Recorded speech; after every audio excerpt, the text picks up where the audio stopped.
Welcome to Morning Talk Online. This is Sister Mary Fidelis, Estrada.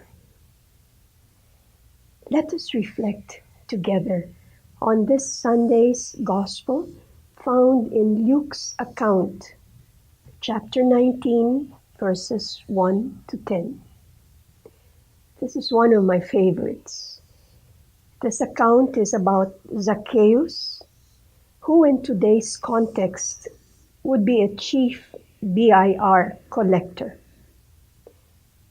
There are three other details, besides the fact that he was a chief tax collector, that we gather at the beginning of this account.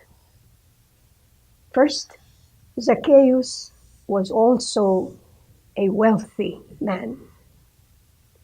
Secondly, he wanted very much to see who Jesus was. But, thirdly, he could not see him because he was short in height, and a crowd had already gathered. What endears me to Zacchaeus is his earnest desire to see Jesus. Because tax collectors were not liked by the Jews, he did not force himself through the crowd. Instead, he climbed a tree in order to see Jesus, who was about to pass by that way. Let us imagine a well-known public official with a reputation of being dishonest, swallowing his pride by climbing up a sycamore tree and hiding among the branches of that tree for just one reason: to see Jesus. Jesus did not make it any more difficult for Zacchaeus to see him.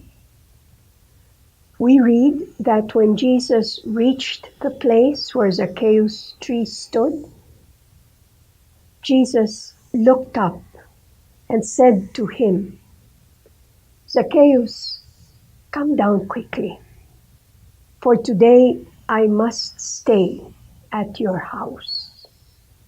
All Zacchaeus wanted was to see Jesus from among the branches of his lookout tree.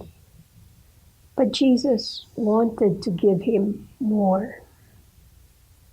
"I want to stay at your house." Wouldn't you get all excited? Zacchaeus did. So he came down quickly and received Jesus with joy.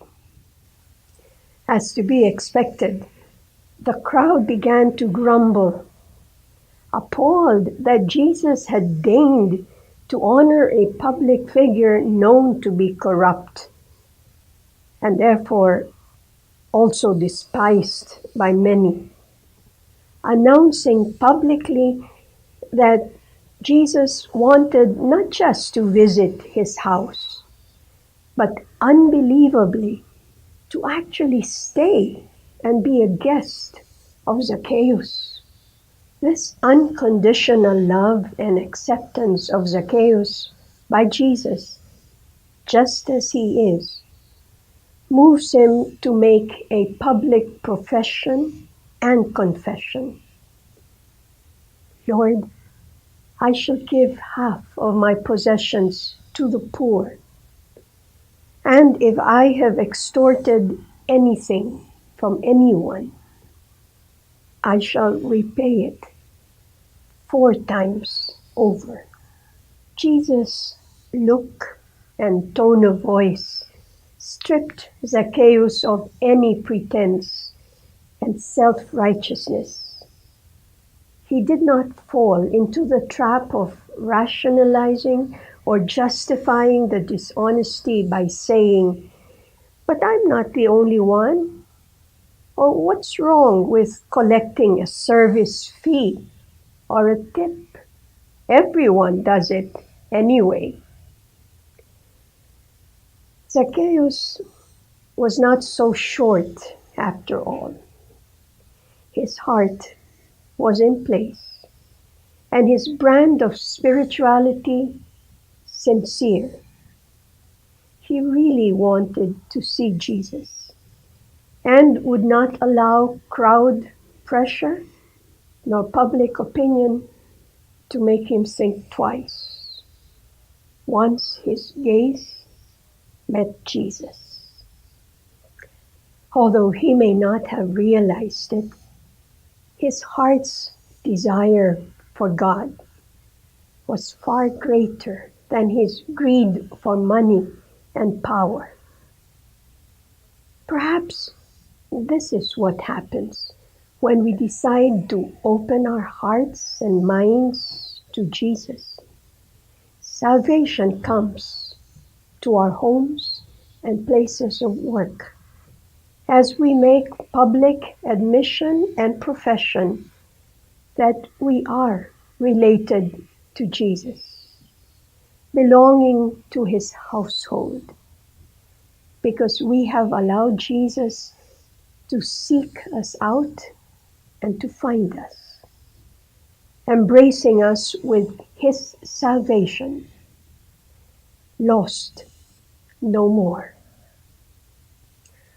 How deep is our desire to see this Jesus? How far are we willing to go in terms of risking being ridiculed or laughed at?